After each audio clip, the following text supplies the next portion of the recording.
All right, guys, now we're going to learn how to create custom panels. So we're going to just take this, we're going to go edit. So the default for the custom panels is none, but what it does kind of automatically is it creates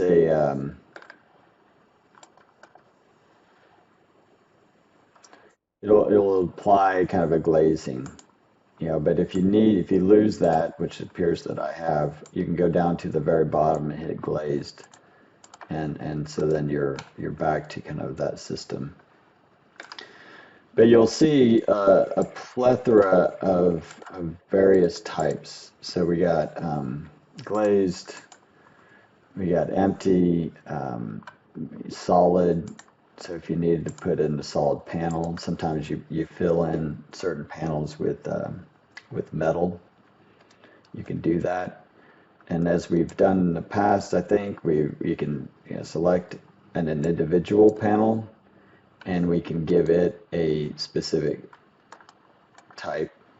So one is solid. You can go under your curtain panels, and you can rename, say, this solid one to be like, oh, a blue metal panel. And then you can go under its default material, and you can then assign it a blue metal material.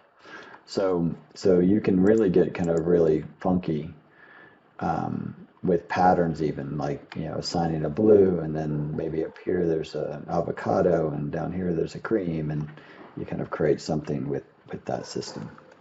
All right, that's not really what I'm wanting to do.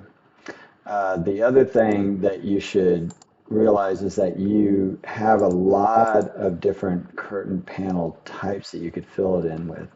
You scroll up to the top, you'll see that basically every basic wall that you've created in your system or have in your Revit project, you could fill the panel with. So if I just like want to do with this brick on CMU, I can do that, and you'll see that I've got that system in a lot of different places. And at this point, then I could start going in and picking a panel, and turning that to glaze, right? And so I can start to kind of look at various ways within an assembly system that is panelized.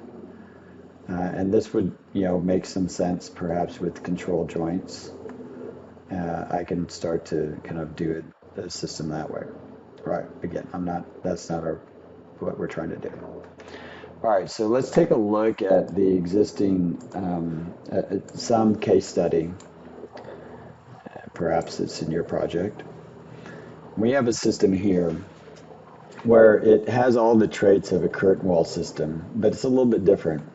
It's got a grid, and we also will notice that if this, this kind of dark gray is the super curtain wall system, so it's the vertical and horizontal mullions, then it has a frame inside of the panel at the edge that's holding the grid system. I'm going to teach you how to build that because I think that could be something very useful, and obviously useful for the existing building. So knowing that I can use basically any wall type that includes curtain wall type or basic wall type to fill in my panels, I can use that to my advantage right now. Okay, so what I'm going to do is I'm going to create a specific curtain wall that is that grid system with the edge frame. So we're just going to go up here, wall. I'm going to just create one. Maybe it's the size where it will just be one panel. That's fine. It really doesn't matter. All right, and then I'm going to edit that. I'm going to duplicate it. I'm going to make it one of mine. Okay. And and I'm going to need to give it a vertical mullion and a horizontal mullion type. I don't see anything here that fits what I'm seeing on the image. I'm going to assume that maybe this is a 2" by 4" frame all the way around the edge here. 2" by 3/4", sure. So I'm going to go into, just say okay there. I'm going to go into my rectangular mullion under families, and then scroll down till you get to curtain wall mullions, rectangular mullions. Here we are. I'm going to just duplicate this one, and I'll call this 3/4" by 2" and get rid of that 2.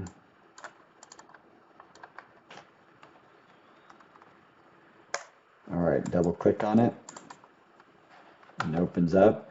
So 10", that is the depth. So that is going to now become 3/4". And then the width is actually 2. Now, this is important. See, I want this to be basically the center line of the horizontal or the center line of the vertical. I want it to build in the 2 inches. So that's why I'm not doing 1" and 1". I'm going from 0 to 2. Okay, so we have that done. Now let's go back into our DA grid panel, and I'm going to assign the interior type, no, actually the border types, my new linear mullion. I'm going to copy that. I'm going to try to go ahead and paste. Sometimes that's quicker.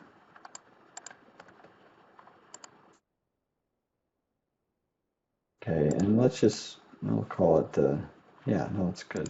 That's actually great. All right, so now we see my frame set, but how am I going to do grid? All right, so this is important. When you're modeling, you always have to decide especially if you're going to model something that's going to be very dense, like a grid. You have to decide, is it worth it to model it, or should I come up with a different means to get at that same idea? Because if I model it, not only is it going to take me time, but it's going to start to Revit, or even if you're in Rhino, it's going to have to start tracking that as you orbit around and you're editing other things. It's got a lot of poly surfaces that's going to have to track.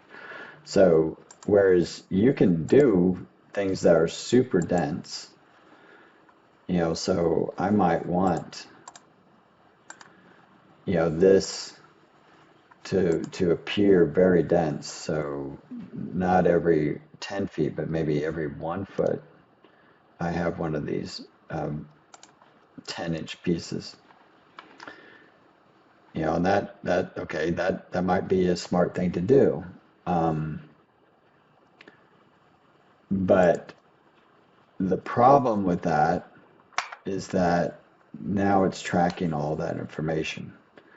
Now, for a system that's that big and maybe spaced out that wide, it may be worth it, because this suddenly turns into kind of maybe a louvered system. And if I change the placement of the panel to be totally inboard, then maybe that actually lends itself to looking like exterior mullion or louvers on a glazed system. That could be great. Okay, but let's imagine we have the scenario that we currently have. That's every inch we'd have to have it modeled. That's crazy. We do not want to model that, because it will just slow down Revit. It will just slow down Rhino if we're in Rhino.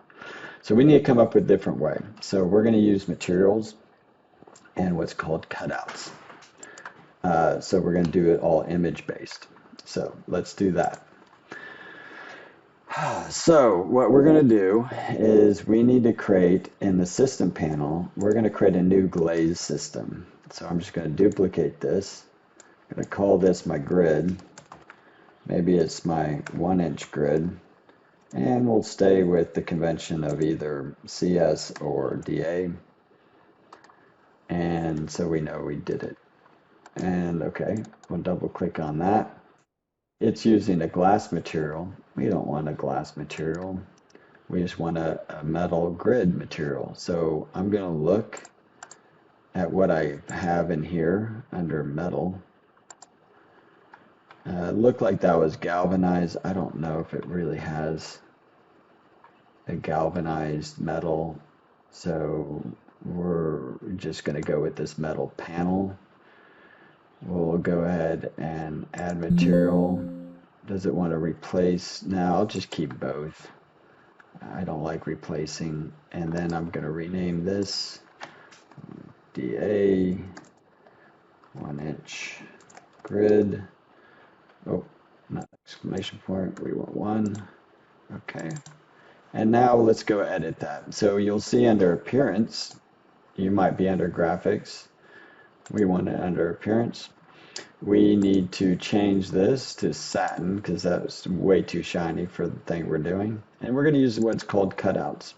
And what you'll notice with cutouts is that it comes with a number of patterns that you can assign.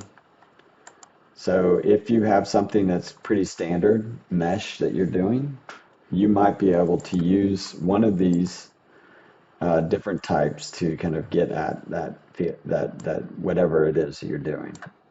It doesn't have, even under squares, it looks like it's a staggered kind of grid. So, and I'll just increase the size so you can kind of see it.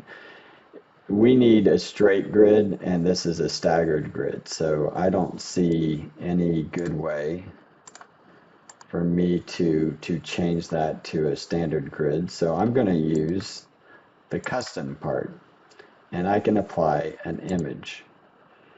So I can find any image that is essentially black or white. So let's just look at what the options are. We'll just use this checker one so you can kind of see. So essentially what's happening here is anything is white is going to show up with the material. So I've got metal. So that's how it's going to look. Anything black is going to be empty air. It's not going to apply the material. So we can use this to our advantage. We can scale it to what size we need. And so we're going to do that. Now, I do not see under these patterns already built in, still I don't see a straightforward grid. So I'm going to need to create that image. And the way we're going to do that is that we're going to open up Illustrator. So in Illustrator, we're going to go under File, New, and we're just going to create in inches, just to say a 5-inch, maybe it's a 6-inch, I don't know, by 6-inch image. So create that. And we could do this in Photoshop, but I think with kind of because we are doing something that's architectural and needs dimension, I'm doing it in Illustrator because it has that capability. All right, I'm going to go ahead and turn on the grid. All right, and then I'm going to start using this line to go in here. I'm going to draw a line essentially on every grid. And I'm not being careful about not going over because it doesn't really matter. And I'm going to do it over here. I do want it to be on the grid. Can do also copy and Control C, Control F, which puts it one right above it, right on top of it. And then I'm going to move it to 1 inch. And this will be a new trick for you. If you want to kind of keep on doing that, see, I still have that one selected. I'm going to Control C, Control F, Control D will repeat the move that I had before. So I'm going to just do that. Control C, Control F, Control D. Ooh, I was a little off.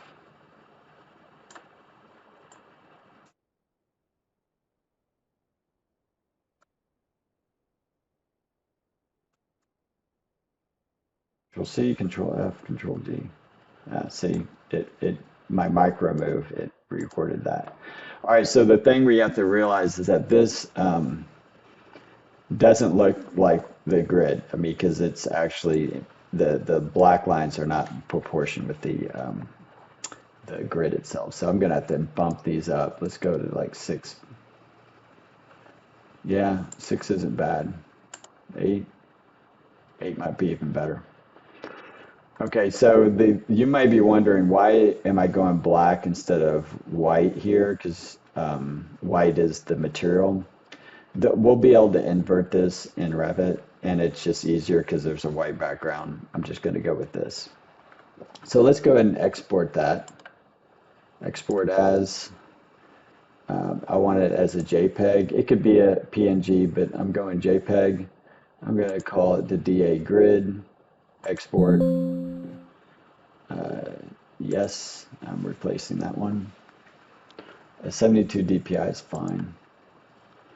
And then I'm going to go into Revit, and under the material, I'm going to edit or hit the image. I'm going to go find, I put this in my folder. I would put that into your folder. And then I'm going to find DA grid. All right, so a couple of things. One, it just like we had talked about, black is now air, empty air, and the others the other way. So we need to invert this image. All right, so the other thing that we have to realize is that it looks like there's a gap. There's a pretty strong gap both in the horizontal and vertical, and let's talk about that. Because we don't have anything here at the top or bottom, left or right, that's why we're getting that gap. So what I need you to do is do one more copy and paste and move and paste and move. Let's just send that and see what we get.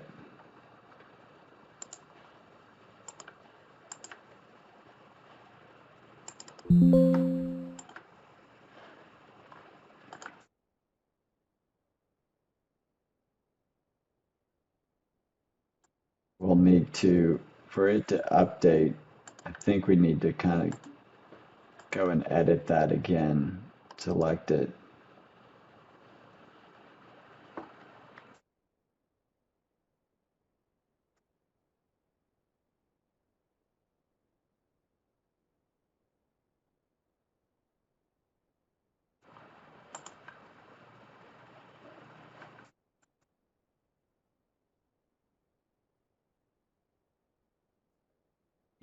See what we're at.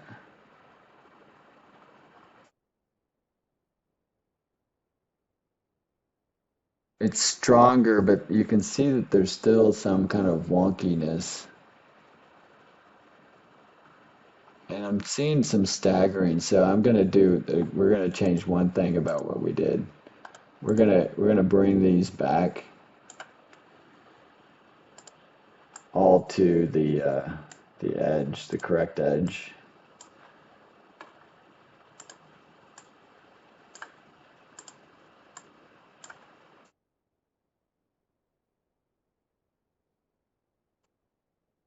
I think if we edited according to the artboard, we wouldn't have this issue, but I'm going to do that. The other thing I'm going to do is I'm going to grab all of these. I'm going to shift them over until I'm right here on the edge of the board. So it starts marching kind of right in the white. And then I'm going to grab See, we'll grab these. We need to get them under control. That guy, get him under control. And then I'm going to grab these and I'm going to bring them down till I just see the, all right, so just vanishes that white right there. See that?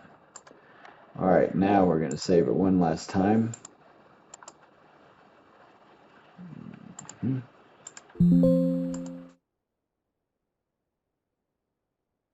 And go into Revit. We'll edit the image.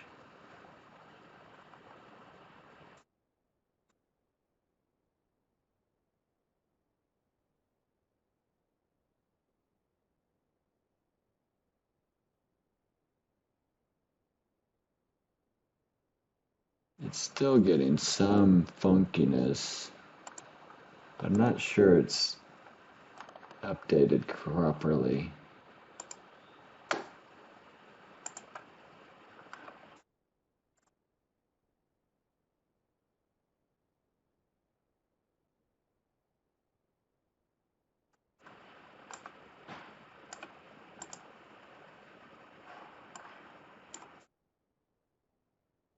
Looks all very good to me.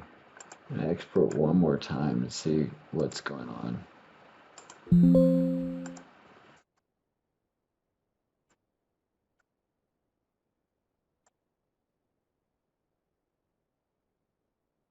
That looks really good. I'm not so bothered by it as I first was. I think the one thing we do need to control though is that this looks like it's spacing 1, 2, 3, 4, 5, 6.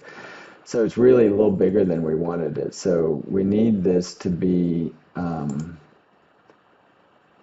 a different scale. So let's say it's 6 inches like what we assumed it was. Okay, and now it looks perfect. And let's say apply, okay, apply, okay. Now if we want it to show up kind of at this level, so we're in, let's say we're in shaded, let's make sure that it shows up correctly. So let's edit this. We're define the curtain panel as our DA grid panel.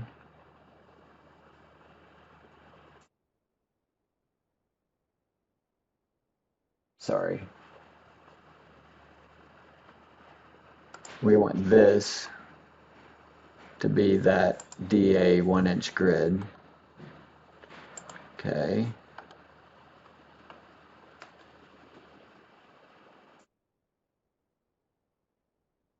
Why doesn't it show up right? Well, let's go in to make sure that this is, that material is going to show up correctly when on just graphic quality. So we're going to use the rendered appearance and see if that helps. I think the other thing we'll want to do is we'll want to add a grid pattern to the surface.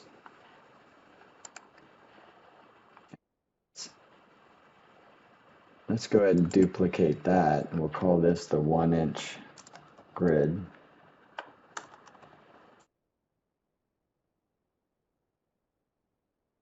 I don't know. That actually might be fine. Let's go 1/16. I'm not sure.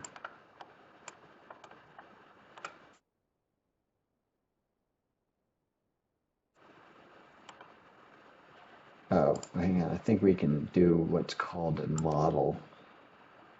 And at this point, we should be able to actually give it the exact dimensions we want. So here, we're going to duplicate that and call this the 1-inch grid. And then here, we would just change it. Okay. I think gray is great because we won't want this to be, big black blob. And if 1-inch is too dense for kind of when you start to see images, go ahead and you can lighten it up, even though it won't be as realistic as we're wanting it. that's fine.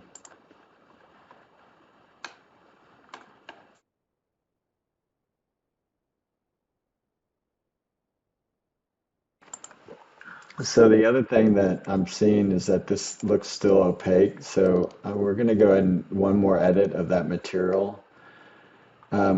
This rendered appearance just didn't quite still do it or use rendered appearance. So I'm going to unclick that. I'm going to move this just to be fully transparent. So that way, when we see it in this mode, it looks great. Now, what we're also looking for is that when we would render this, it looks right. So I'm going to go to realistic, and you can see it looks great there too. So we've nailed it as far as that panel goes. Now we just need to, you'll rarely use realistic because it kind of slows things down. So let's go back to shaded. Now we'll go to our larger system. Now your curtain wall system that you're going to be applying is not this big, but that's all right.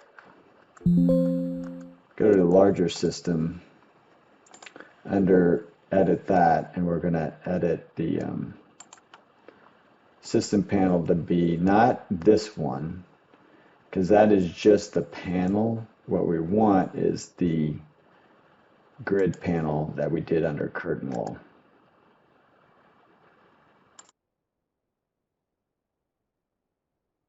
You should see is kind of a very similar system where we have a frame inside of the larger frame. So that's essentially it. Just do note that I'm still not using the right profiles for what your wall type, so you're just going to have to go in. I mean, this panel is perfect, but the larger curtain wall system, you want to use the right mullion types. All right, good.